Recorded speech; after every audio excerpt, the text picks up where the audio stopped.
Hi, my name is Viana Biscoe, and this is my research project on the problematic social media influence and emotional intelligence in Black adolescent males.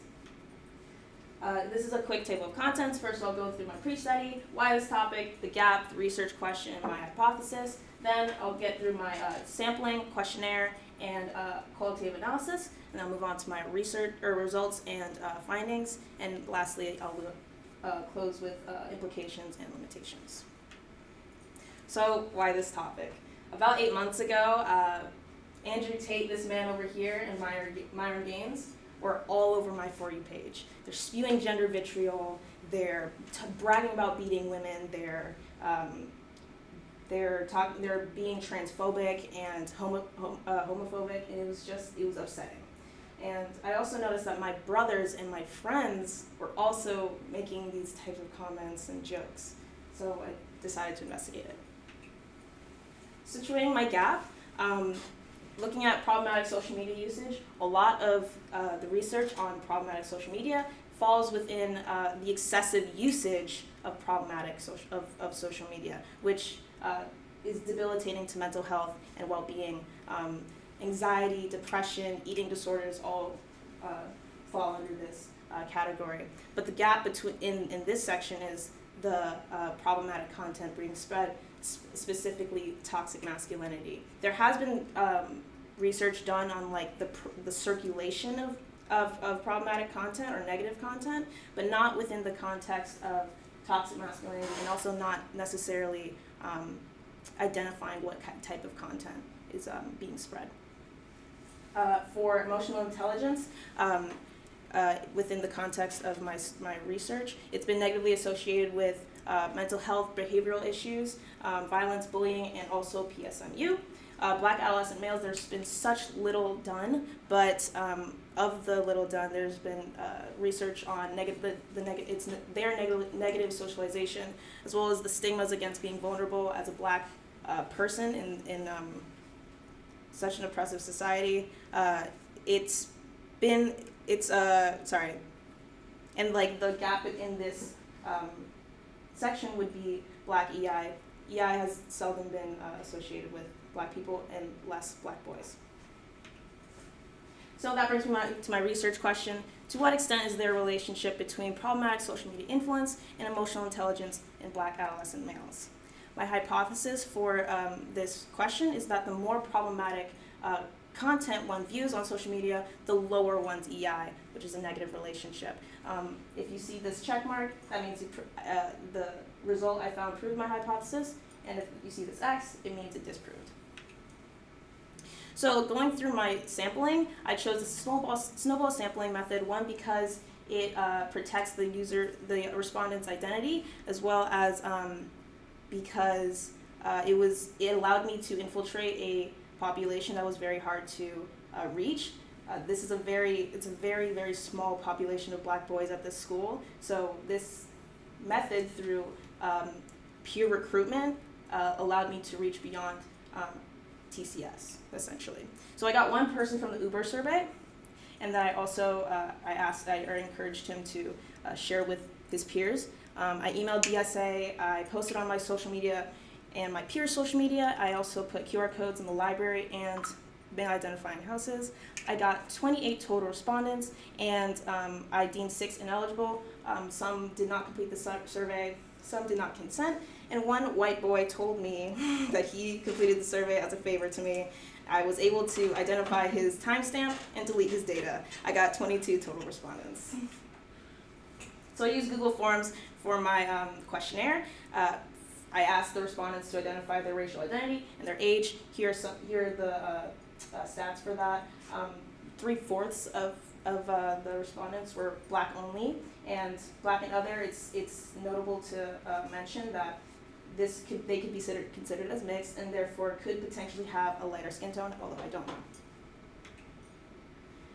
To measure emotional intelligence, I chose the Trait Meta Mood Scale, which is highly accredited because it came from Mayer and Solovey in 1990, and they were the first ones to define EI, and therefore it's highly credible. I used it's a Likert scale type survey, so to derive scores from that. I took the mean of each dimension, attention, clarity, and repair, and to get the overall EI, I took the mean of those means.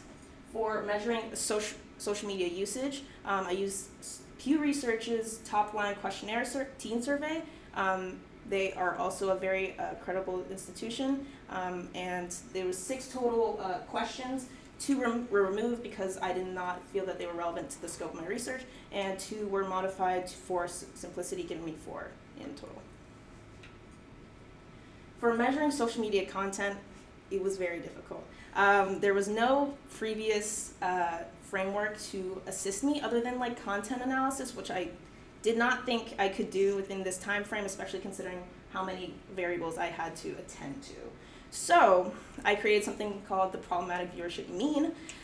First, I selected 18 influencers informally. I selected them because I selected 18 that I felt represented a wide range of very problematic to very positive influencers. I categorized them, and then I gave them a corresponding value.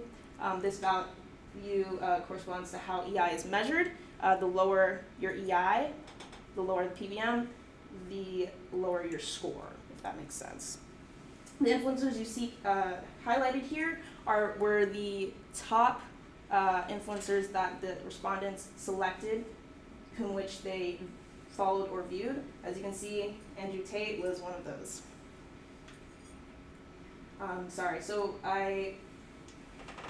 first I categorized, I took the value, then I took the mean of those values to derive a score, and then I classified those scores, which correspond to EI. To derive results off of this data, I used Statsmedic's 2 qualitative variable analysis, and I used the R value to generate an R value, and I omitted all weak relationships for the sake of time and respect to key results. Here are all my variables stacked together.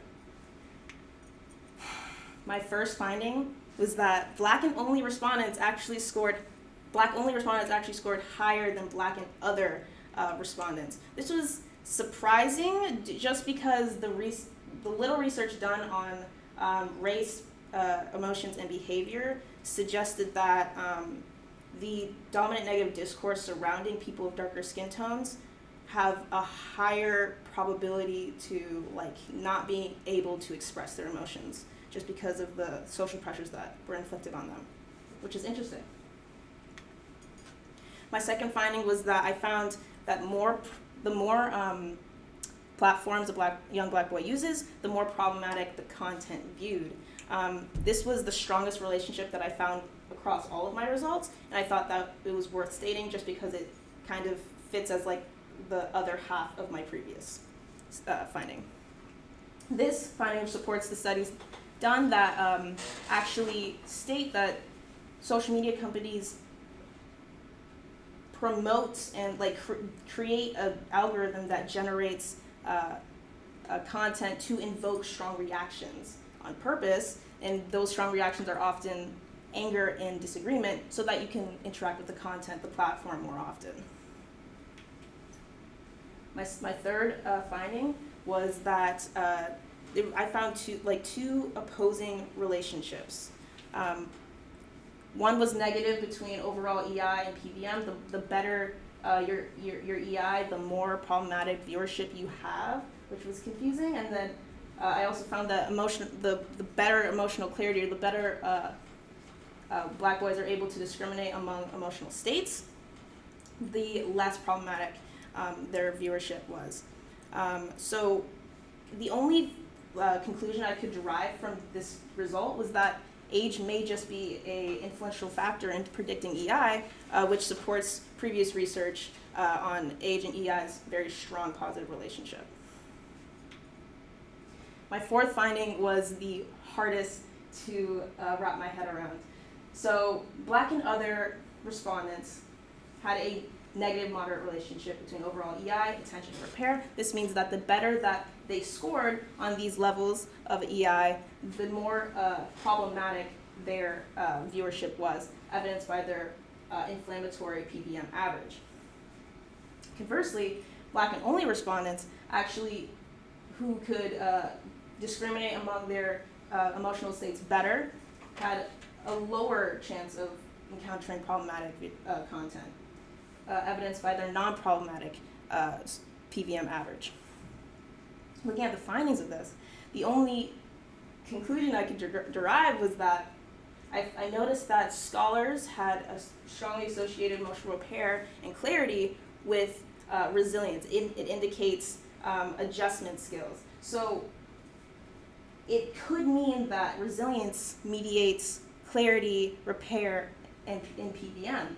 So this could mean for Black and other respondents interacting with this problematic content in disagreement, because that triggers the algorithm to produce more content, which is evidenced by a more inflammatory PBM average. For Black and only respondents, this could mean that they're avoiding it altogether, which is again evidenced by their non-problematic viewership mean. So my implications in addressing my research question. So to some extent, problematic social media use, emotional intelligence in Black adolescent boys do have a relationship. However, they weren't in the ways I anticipated. This could mean that the inconsistent relationships between PBM and EI could mean that PBM may not negatively affect EI the way I thought, or it could mean that problematic viewership can't be measured by the chosen questionnaire. Secondly, the strong relationship I found with the number of platforms used in PBM may suggest that Black boys have a high likelihood of viewing problematic content, specifically toxic masculinity, if they, of course, if they use more than one platform. But the EI gap remains. Because my findings are so uncertain, it does imply the need for a race inclusive tool, which doesn't exist yet. However, I did start the conversation between Black boys and problematic content, toxic masculinity to be specific. My limitations are very interesting. So EI, I found out maybe a week and a half ago that it is more of a construct rather than something that is based in empirical, any empirical or even theoretical framework. And because of the subjectivity of emotional expression, you can never really derive a correct response. And so because of that, EI is not standardized across race and ethnicity, and it actually turns out that it is very dependent on race and culture and how you grew up. And also considering that EI was founded within the perspective of white people, so, which is really interesting. Actually, my mom told me last night that she knew that the SAT was made up by white people, and so once people of other ethnicities and other races started taking that, they didn't score as well, and people were confused. So this could just be the same thing. EI across races has been very, very inconsistent. And finally, my influencer selection was very, very informal. I asked my peers, I went on online polls, asked my brother, but a better and more in-depth selection process would have been very beneficial. Here are my references. Thank you, Viana. Could you please tell us, how did your initial exploration of the scholarly conversation lead to your final research question? So initially, I was trying to get to the problematic content, so the social media content, but I really couldn't find anything out there. I kept getting PSMU. I was like, I don't know what to do with this, and I was stuck, and I almost just gave up and used one. I almost just went for PSMU, but I knew that's not what I wanted to do. So I decided to make my own tool. It wasn't perfect, and it wasn't necessarily grounded in any other type of research, but I mean, I did find something, and it did address at least some of the gap. Viana, how do your findings provide directions for future research in the field?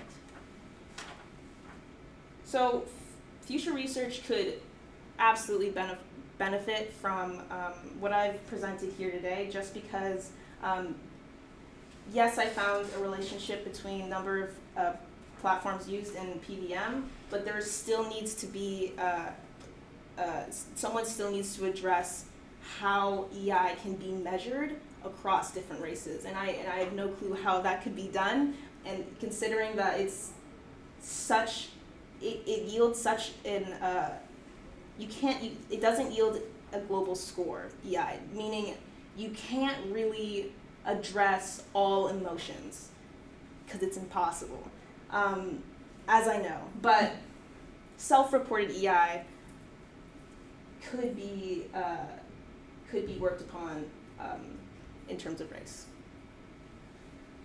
Viana, your final question. What was the most important research skill you developed as a result of this whole process, and how might you apply that to your future endeavors? So, deriving conclusions to my results was very difficult. I had to dig through my studies and just pull out anything that I could that may make sense, and like maybe even like connect it to what I do on TikTok. But